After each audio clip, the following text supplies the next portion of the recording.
Well, good evening and welcome to About the Valley, the TV version. Of course, the radio version is on 3 times now, Saturdays and Sundays, twice on Sunday. But my guest tonight is Kelly Einhardt. Did I say it right? Eisenhardt. Eisenhardt. Eisenhardt. Terrible with names. It's okay. I have a hard time remembering my own sometimes. But Kelly runs Blue Circle Advisors.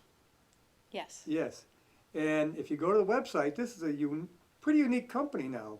This Thanks. is something that no one's ever done before, right? Well, I wouldn't say no one's ever done it before. Not What to I the would extent- say is that I don't have a lot of competition Right. in the States right now. It's a unique niche. And we are located right here in Northbridge at Yes. 100 Main Street. So that's where Yes. our offices are. Located right here in Northbridge, right on Main Street, Whitensville, in the same building as Lane Hammer, next to the community center. Exactly. But her business goes out throughout the whole country. Yes.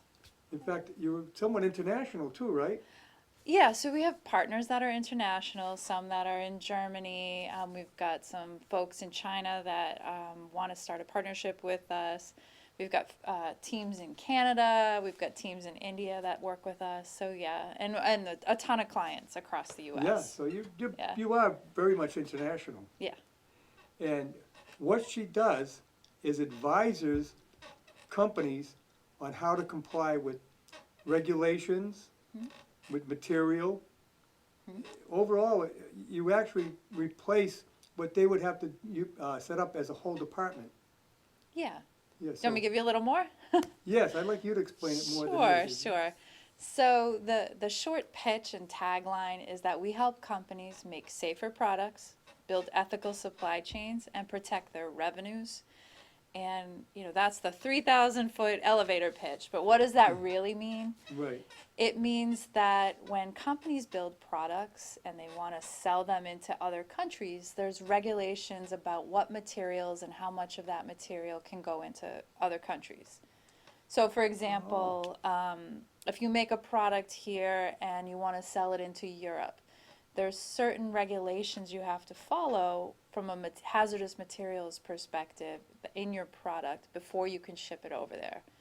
And we help companies basically build the programs to ship their products anywhere around the world. So you help them build the software? No, this is hardware. This is manufactured Oh. goods. Yeah, Oh, so it's okay. not there is a software component if they're a large enough company. But what we really help them do is look at their product design, figure out way back in the concept and development stage where they're first getting their ideas and putting their products and their parts together, what materials are they choosing and which suppliers are they using? And then we want to make sure in the beginning, when they first get started, that they're using materials that are compliant. Because if they don't, by the time they get to the end, when they release it to manufacturing and they're ready to ship, they won't be able to ship it. Yeah. So they lose money, that's right? a real problem. Yeah, so they lose money, they can lose business. A lot of companies come to me because in the day and age we're in, if they don't have the right documentation for this type of stuff, or their parts or products are non-compliant, they're losing deals with sales. So their customers are coming back and saying, hey, give me this paperwork, or we're not going to buy from you. And so we help them go through that whole process. Yeah, selling overseas is not as simple as going to Walmart and making a purchase. Right. Well, and it's not only overseas. So a lot of the regulations are here in the U.S. too. Ah, Even though we've been told, we're in a stage where we want less regulation, from a product and material perspective, that hasn't changed. So there's two key ones in the United States. In California, have you ever been to California? no, but I know states have a lot of regulations on their own. They do. All 50 states do their own thing. Yes. So that's a challenge right in itself. But if you've ever been to, if any of the listeners or people watching have ever been to California, they might have seen Prop 65, California Prop 65 signs. They're everywhere. The list of materials is about 800 to 1,000 materials long. And if you have any of those materials in your products, you have to have the right warning labels.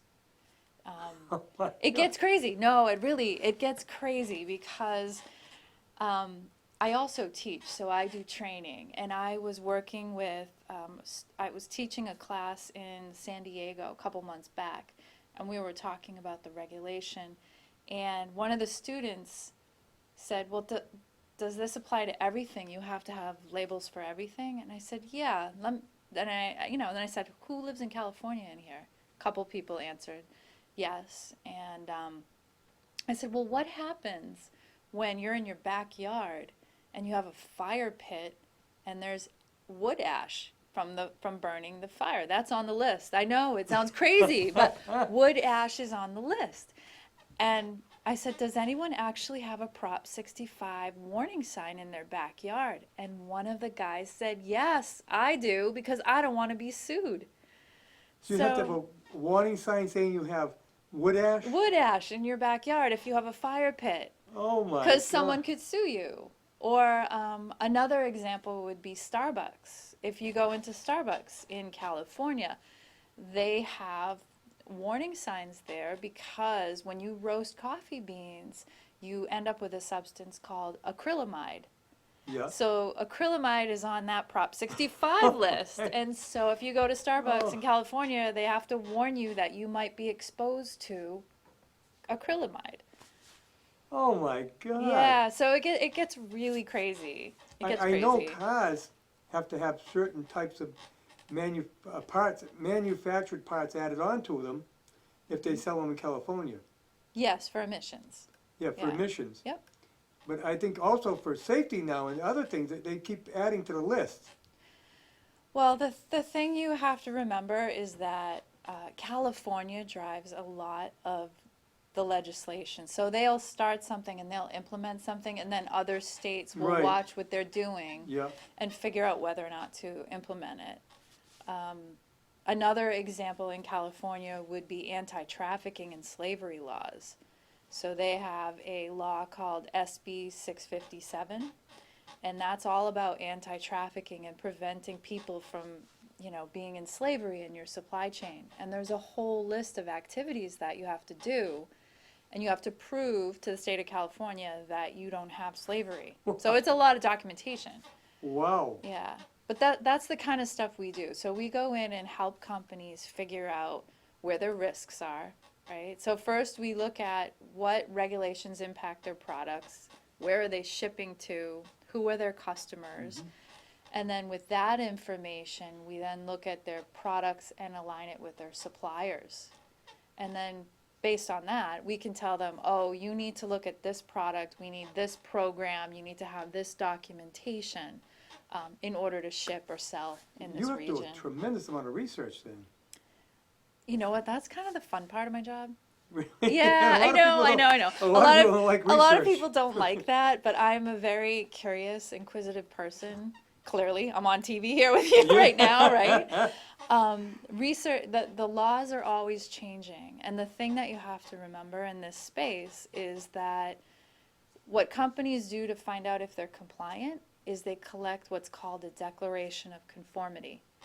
And that declaration has a lot of information on it, one thing being a reference to a specific regulation and a statement that says whether or not what you've just bought is compliant. And so they collect all this stuff, but it's only a snapshot in time, right? Because if you Yeah. change a part, or you change a product, or you change a supplier, or anything that moves or changes in your dynamic design or supply chain, all of a sudden that data changes.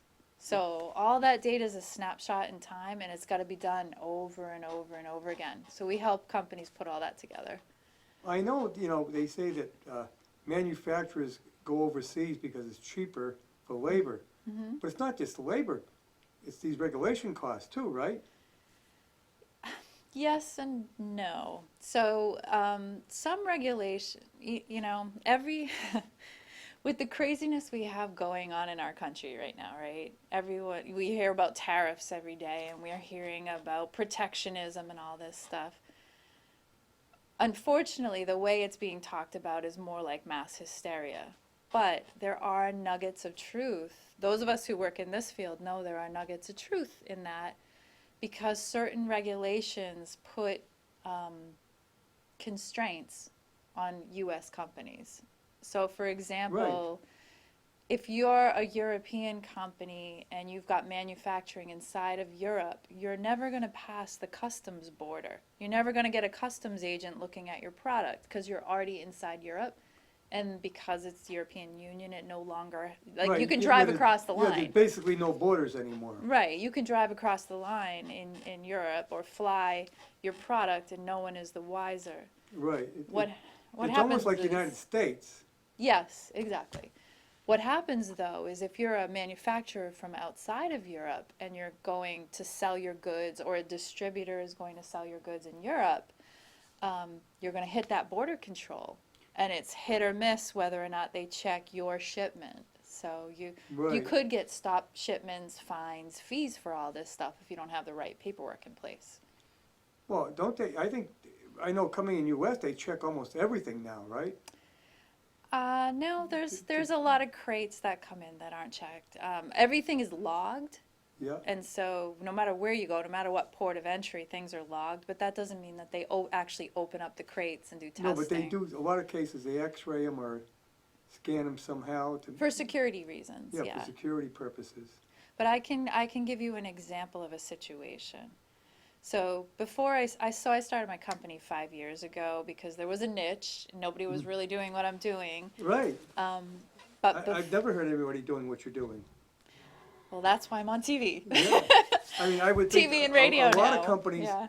probably start their own department to handle that, right? Not even a department. Or they'll This find an is- individual within a company to have to do it. This is a space where you don't go to college for this. There's no college class No, for there's no this. course on. There's no, I'm developing the actual on-the-job training type program for compliance managers. There's no official training certification for compliance managers. You're actually getting a course together that you could give to an individual in a company so that they could do it then.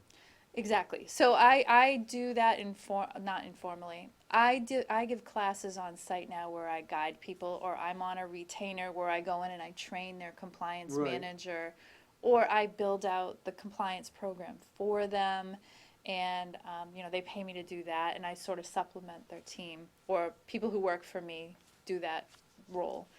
What I'm working on right now, I just came back from DC, is putting together a 2-day curriculum where we actually train people to become product compliance managers. And so there's this 10-step format that every program follows. And pretty excited about it. We're halfway through the book mapping piece of it, so the actual manual is halfway done. We're going to finish it up and get our first printing in December, and then we're going to release it in February 2020. Wow. And hit the road with the 2-day training, and at the same time convert it to a digital online class. And you would probably work with the people in the quality control department? Yes, so that's another piece of this, right? Like, who has to do this? Yeah. Well, they're the last ones to see the product before it's shipped. Yeah. Most cases, I imagine. Yes and no. They have to So make sure that the product is in good shape.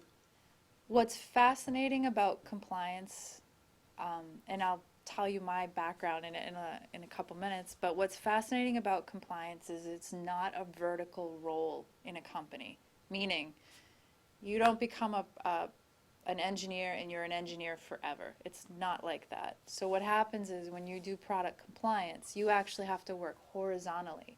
You've got to work with with engineers, product engineers, the manufacturing team, the legal team, because there's a lot of stuff going on in legal, the insurance team, the procurement team, the IT department to get the software updated, the quality guy. So this task of doing compliance used to be on engineers in years past. What I've seen is it's migrated to quality over probably the last 3 years. So a lot of the clients I have are quality managers whose boss tapped them on the shoulder and said, hey, nobody wants to do this. It's yours now. You do it. And then they come to me in a panic and say, help, Yeah. But they generally have a staff, but then some. They don't really. Actually, what ends up happening is it's a small, quality is usually a very small group within an organization unless they're a major Fortune 500. So a lot of the teams I work with are no more than 2 or 3 people. Wow. In some cases, only one person, and they've got all these responsibilities. Yeah, a lot of people don't realize it, but we have a tremendous amount of small manufacturers. Yes. Yeah, And yeah. this is a burden on them to do this because they don't have the training and they don't have access to the training, Right. which is why we're doing the digital version of this so that they can get a foundation. You know, when we think of manufacturers, they think of General Motors or Ford or Right. big steel company, Mhm. but that's not necessarily true. Most of the manufacturers are very small, Mhm. in some cases just a handful of people. That's actually a great example because most of the companies that I'm working with, the Fortune 500s already have teams and software in place. Right. They have process because they've been doing it for like 5, 10, 15 years. Yeah, and they got the money to do it. They do. Budget is huge. But the tier 2 through the lower levels of the supply chain, those smaller mechanical shops, mom and pop Right. shops, Yeah. those guys, number one, they don't know what they're being asked to provide. They don't have the training. They haven't been exposed to it. They definitely haven't thought about budget. In those cases, a lot of times what I do is I will do a couple days of training with them to hopefully get somebody up to speed, and then I will do like a block of hours, a retainer. I'll say, okay, let's start with like 10 hours a time. I'm going to help you get started, and then you're going to call me. We're going to have meetings whenever you get stuck. And then we see where they go from there. Oh. And if they do well, or they need more help, they buy more hours, or if they actually want me to run the program instead of them doing it, my team can run the program at a different cost for running the program.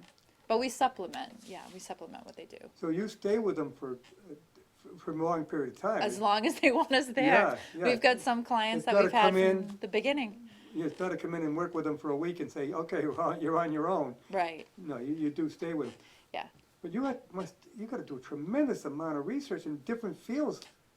Yeah, I like it. Yeah, you can I see- like it makes my brain crackle. Yeah. I like things that, I like connecting the dots. So the regulations are actually only one piece of this. I like the fact that I look at that regulation and I connect it to, well, how is the product designed?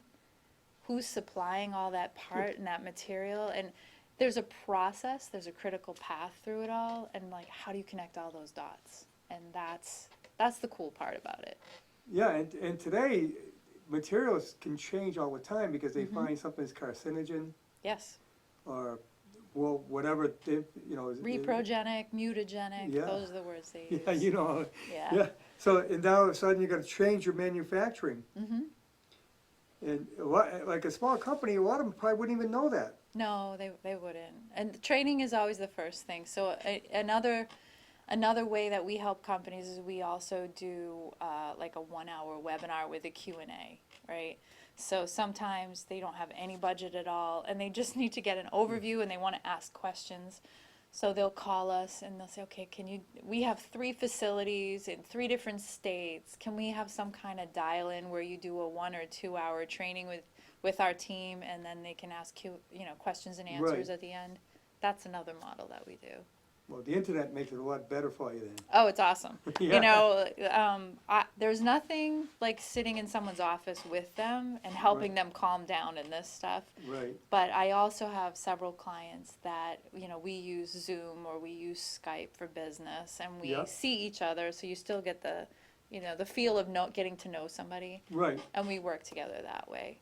Yeah. Skype is enabled to have meetings now without traveling. Yes.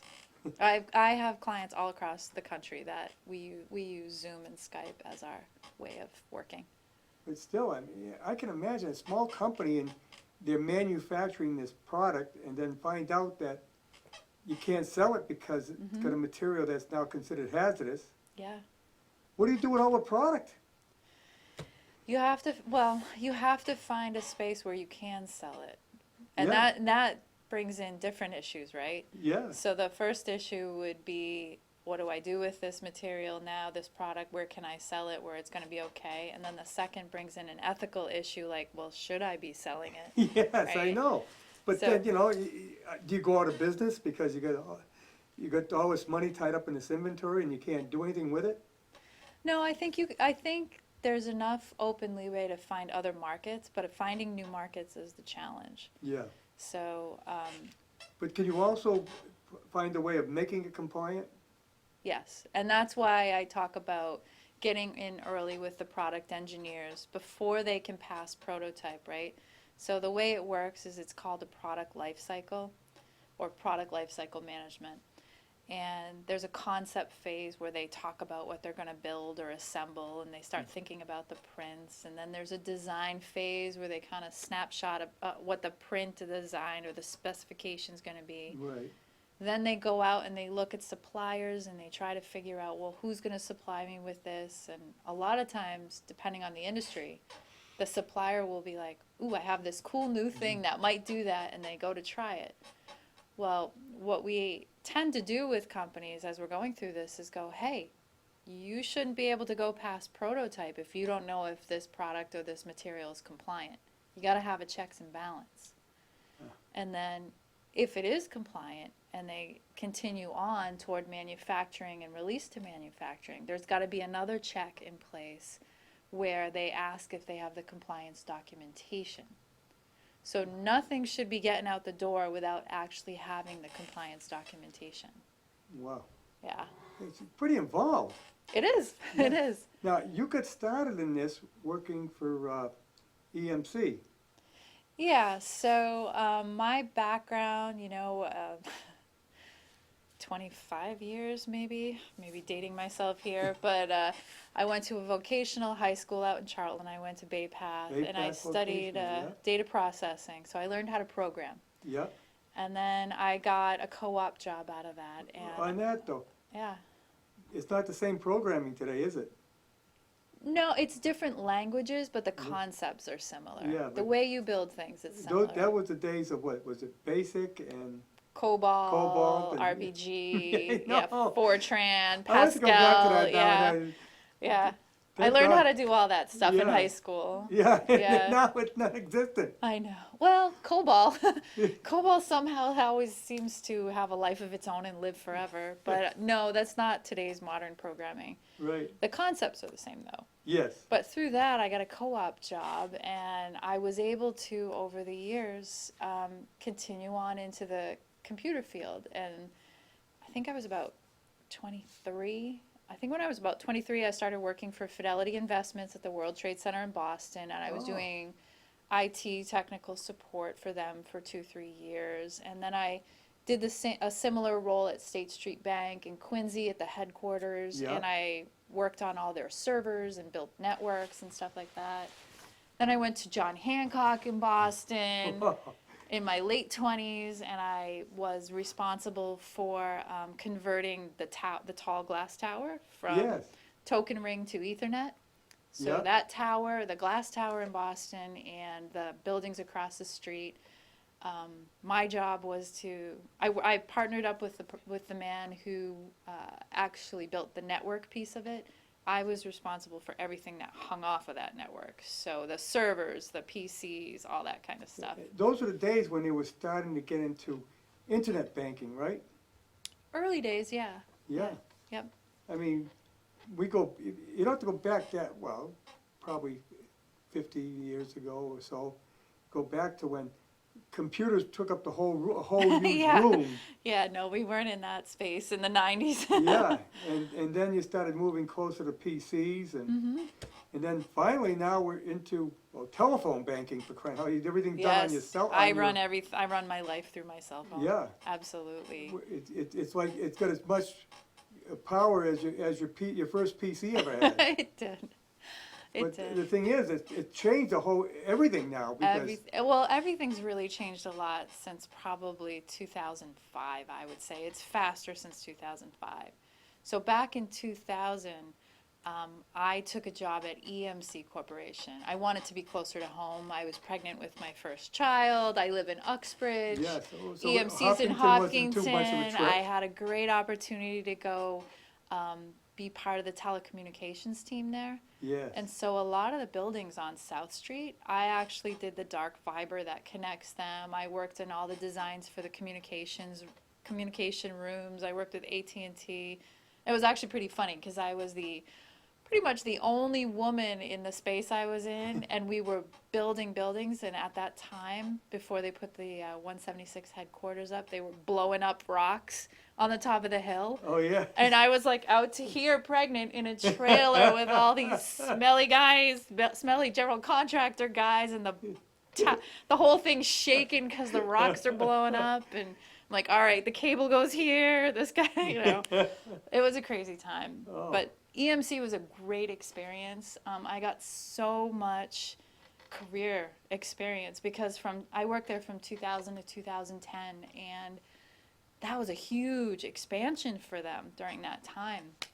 And I started by doing the program management for all the new buildings, but then I moved into IT portfolio management, and I got the chance to run the global portfolio and manage the resources and report to the CIO on that information. I learned a lot, but that experience enabled me to then try the software development portfolio, the manufacturing portfolio, and finally land in the hardware engineering portfolio.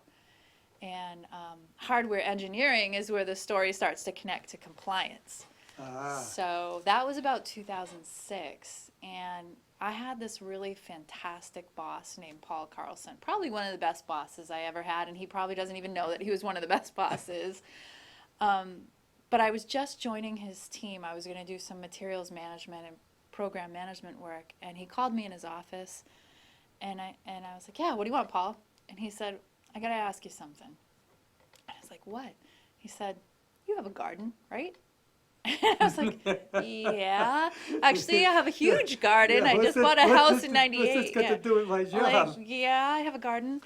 And he said, well, we have all this environmental stuff that we have to do, the regulations, and then they're launching this sustainability stuff, and there's this design for environment stuff. I think you should do it. And I kind of hesitated because, it wasn't my field of choice, but if you're smart in your career and an opportunity presents itself, you do what you can. Never turn it down because you can lead to better things. Well, I'm sitting here, There you go. Right. But so I took it, I did it, and then I learned so much. That's where compliance kicked in. I learned about all these different regulations, ROSE, REACH, the beginnings of conflict minerals. I did that for 3 years for them. And I actually was in charge of working with all of their acquisitions to make sure everybody was compliant. And I worked on the design for environment programs to convert all of those printed circuit boards to lead-free, as well as the global packaging project. So it was phenomenal. It was a phenomenal experience. But during that, we were working with an engineering company called PTC in Needham. Oh, yeah, I've heard of them. Yeah, so they do product lifecycle management software. If you're in the manufacturing space, you have like Siemens, PTC, Yep. Oracle, and they all manage the engineering process. Right. And I just happened to be finishing my MBA at Babson, and one of the people in my class, his name was Jim Sweeney.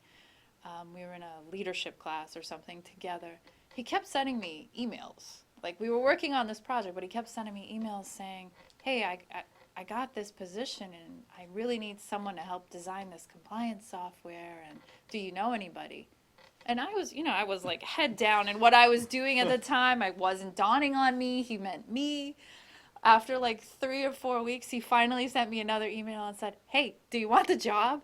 Do you want to go through the interviews of the job? I was like, yeah, okay. So I did. I had to go through 7 interviews. And it was... That's the worst part. 7 interviews. I passed it with flying colors. They hired me. And in 2010, I started designing environmental compliance software. So I got to go all over the world, work with the Googles, the Apples, the Ikeas, the Nokias, the RIMs, Schneider Electric, you name it. Like the top 60 companies in the world, I got to go around and work with them on their compliance issues, their problems, and they would come, in turn, come here to Massachusetts. But what a great background to get into what you're doing now. All of it You builds. made all those connections. But think about it. Think about all the things I just told you. It all builds Yeah, up it all to something. comes into, one leads to another. I had no idea, though. I No. definitely had no idea when I was 18 years old, right? Right. But it all builds, and by the time we get to 2013, PTC had decided to move in another direction, which is fine. That happens with products. And they de-emphasized their environmental compliance, and they focused on the sensors, the IoT aspect of their business. Unfortunately, in that process, people got laid off. And so they kind of just put the product on life support. The computer industry's always been like, it's up and it's down. Yeah. I mean, we had a $6 million business, but PTC does contracts that are in the $50 million and up range. Right. So the $6 million business for the year wasn't a lot. We were a free line item on a lot of their deals. But that led to layoffs, and actually my husband was working on the same product, the man who became my husband back in 2013. Lesson learned for anybody: don't have a husband and a wife on the same product in the same company, because we both got laid off. I know, what a thing, both laid off almost at the same time, right? Yeah, and my husband's from Germany, so he had just moved here. Oh my. And he was in the process of getting his permanent residency, and it was just like, confusion, drama. And we were sitting, and it was 3 months before we got married, actually, when he first moved here. And 2 weeks before we got married is when we decided to start the business. And he was kind of down in the dumps, and Well, he could have lost his visa, right? His what? It wasn't a work visa. It was a family visa. So he came here to visit. He still had residency in Germany, and then we got married because we had been planning our wedding for the previous year. Oh, okay. Yeah. Well, No, once he you were was married, back he and was all forth. set. No, unfortunately, he was back and forth in the year 2012 between America and Germany the whole year, which was, again, agonizing. That's a long trip. Yeah, it was agonizing for a year, but we got married May 26, 2013. But 2 weeks before that, he happened to be in country, and we were sitting there, and I said, life is like a cha-cha. You go 2 steps forward, 2 steps back, 2 steps forward, 2 steps back. It's a dance, and based on the skills that we both have. So if I didn't say it, I was the director of product management. He was the director of software development on this product. So basically, it was a good setup for marriage too. Here's the honey-do list, right? Yeah. I'm telling you the requirements from the customer. I'm the customer as the wife. You're gonna build it, and then he says, "No, I'm not." And I say, "Yes, you are. The boss says you are, right?" And he did. But he looked at me, he's like, "Well, what are you saying?" And I said, between the two of us, the amount of skills we have, and we know that there's a niche and a need here, all these, life cycle management companies are getting out of this. Yeah. They're not doing it because they can't get a big enough thing. I said, and we're not looking at a $6 million ticket, so why don't we give this a shot? And, he has a great line. He looked at me, and his usual thing for me is, Kelly, you're just crazy enough to keep it interesting. And I smiled, and I said, I guess that's a yes. And then we started the business within weeks of that. But so we've had the business for about 5 years, 5.5. I think this May is 5 years. Oh, and you're well established now. Oh, yeah. We've had the business about 5 years, so we've gone through the first year trial and errors, and we've made... I actually haven't had to do any sales and marketing because I made partnerships with all those companies that I knew. That's what I say, you already had some contacts. Yeah, so in addition to, we really front end a lot of those companies. We do the processes, the procedures, all the tactical stuff, the training. And the software companies, if the company's big enough, helps automate the data collection process. So there's software companies and there's data brokers. So there's guys who manage and collect the process, and there's guys who provide data to fill the process. And what we did is we made partnerships with almost all of them. Oh. Now, do you have a sales force now? Funny you say that. I actually just started a week ago, I hired a salesperson to help me work with some of the different sectors that really need help right now, so that we can organize it and I can let him do the front end piece of it, and So he'll go out and go out and find the customers. right. The first thing he's going to do, though, is we have a customer relationship management software, a CRM, and I've been teaching this for about 5 years now, and it's populated with all of our students from the last 5 years who came for help. And it's also populated with our clients, and he's going to work through that first to see if students that we know over the last 5 years need help, or they need someone to help train internal staff or get programs up and going. And they're out there in the industry now. Yes, they were. All the people who come to the class are working. Oh, okay. Are adults, yeah, working.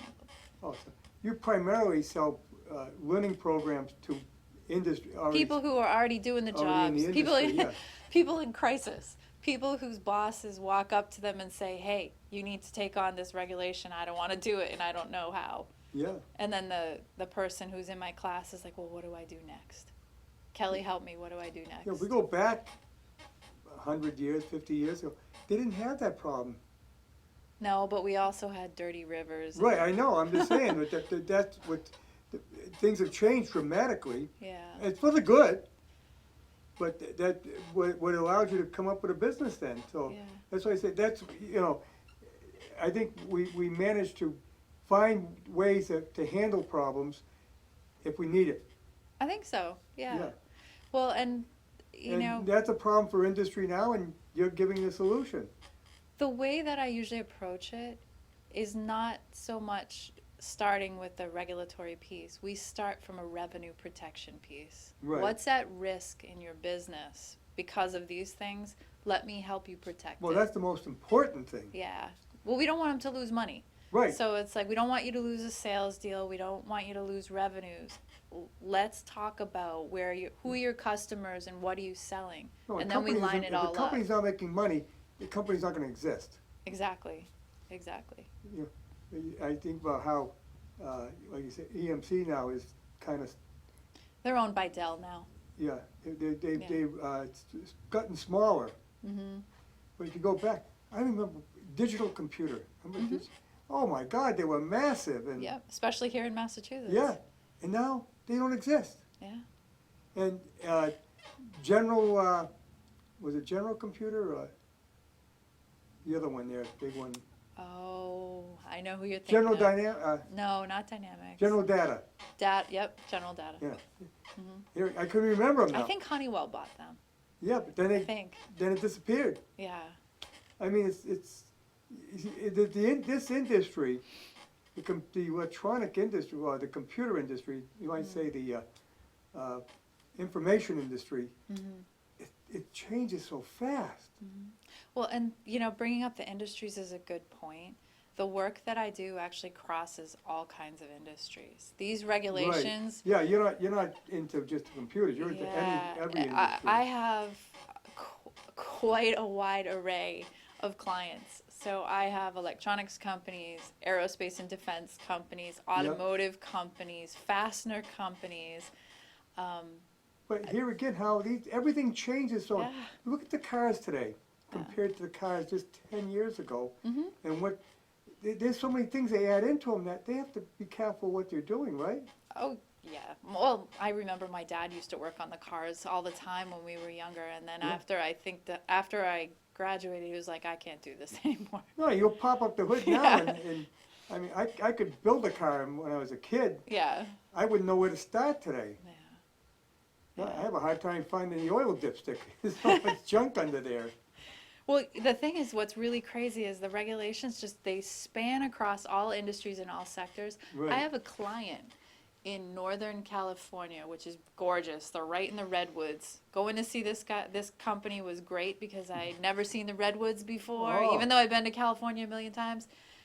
In the redwoods, overlooking the ocean, they make marimbas. They make marimbas.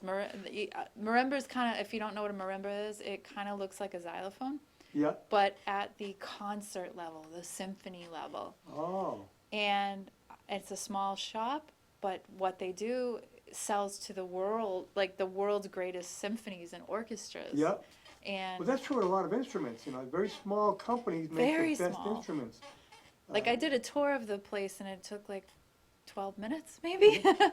There's a Turkish family that makes a cymbal Mm-hmm. that no one else, and all the big drummers want that cymbal. It begins with Z, I can't tell you my company now. But they have a way of making it that they don't give out the secret, and so everybody wants theirs.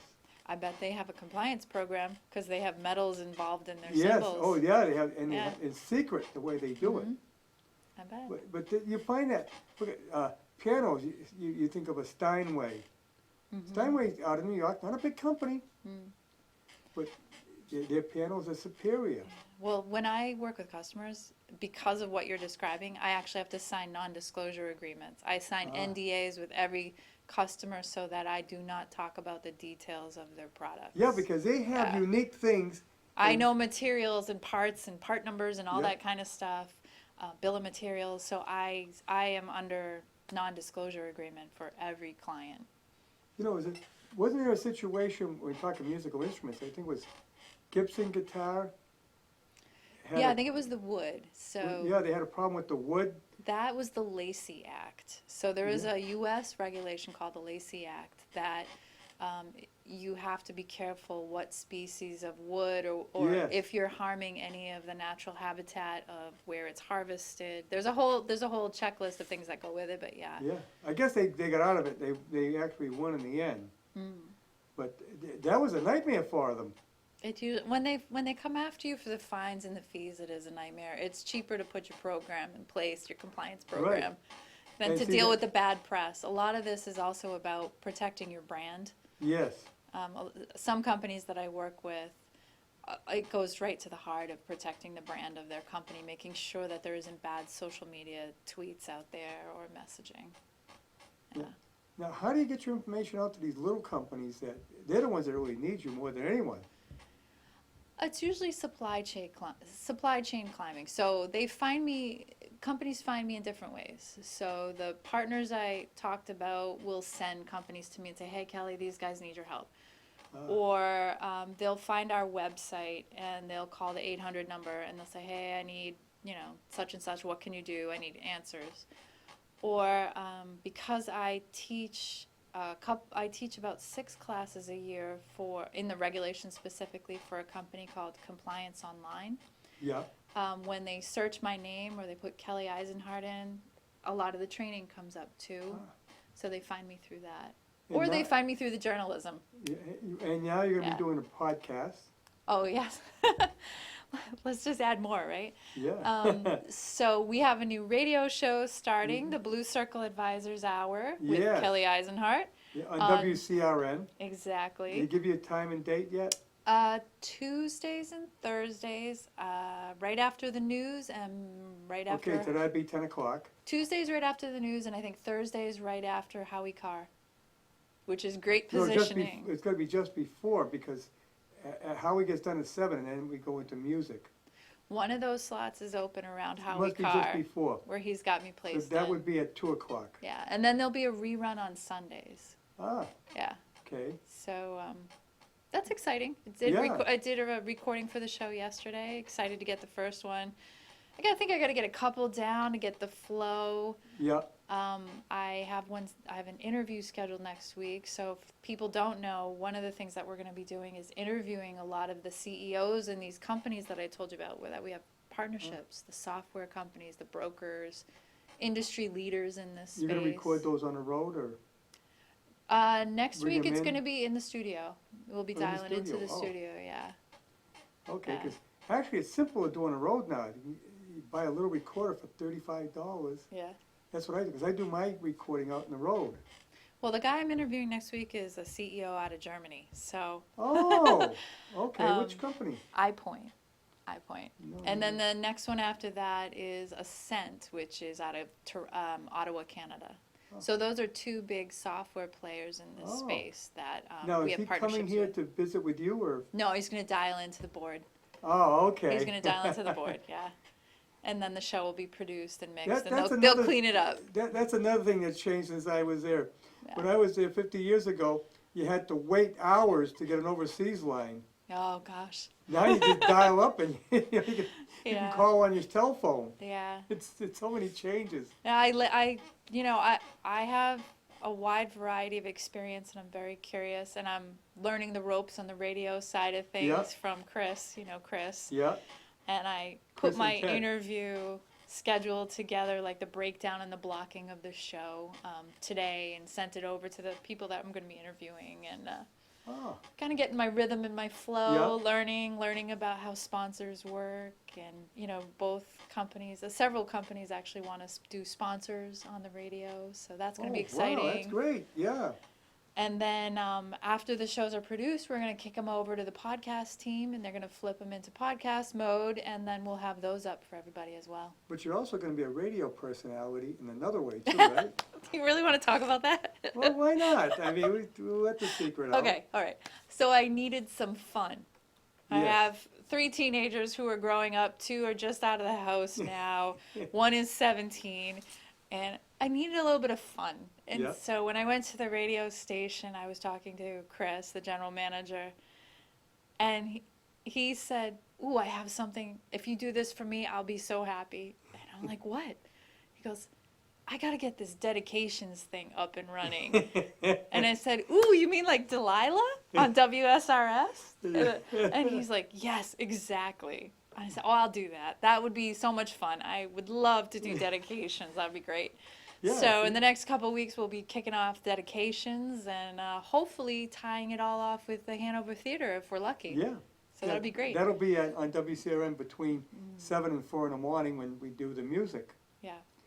So I'm that'll be- excited. yeah. That's going to be a fun thing to do. Yeah, people will be able to go online and request a dedication, and then you'll read it over the air. Yeah, Chris has the buffer music being put together right Yes. now, and we'll see how it goes. Could become big. I don't know. Imagine if that takes over more than my compliance business. Oh, my Lord. You never know. Ah, you know what? You have to accept opportunities when they're presented to you. Take a risk, and you never know what's going to happen in life. You just Be don't. open-minded. Be Exactly. prepared for whatever comes.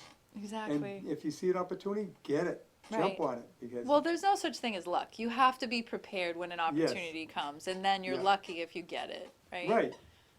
So Oh, yeah. I think it'll be fun. That'll be a fun Oh, thing yeah. to do. Yeah, oh, yeah, you'll love it. You'll love hearing yourself. I don't know about Oh, that.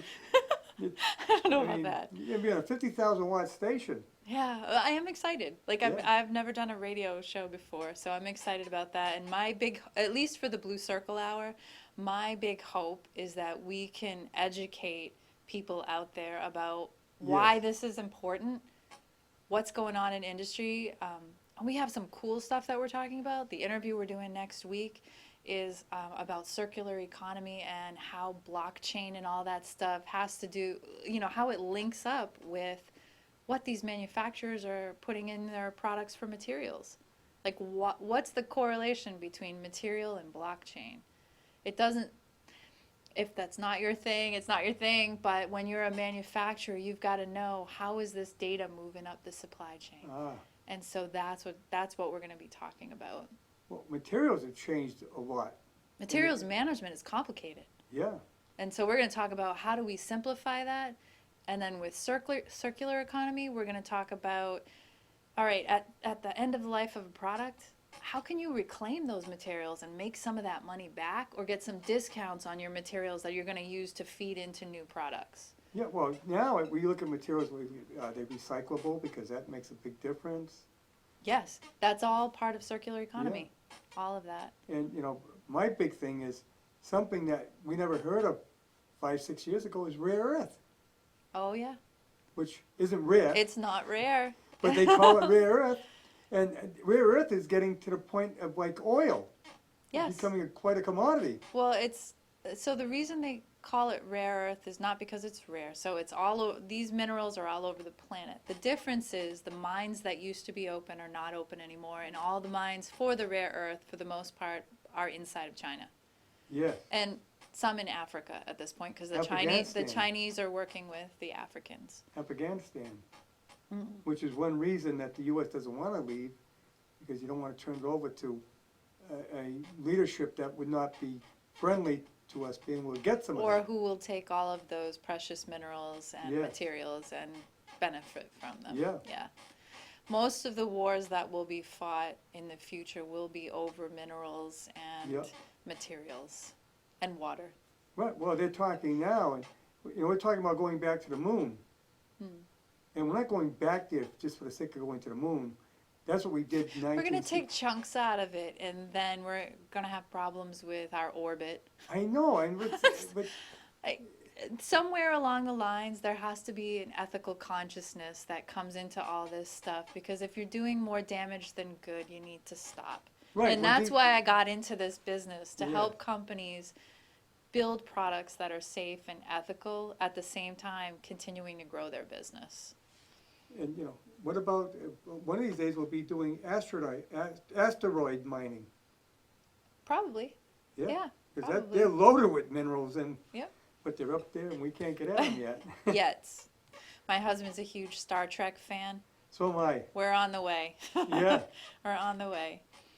Well, I talk about, my perfect example of how we're getting closer to Star Trek is the replicator. Mm-hmm.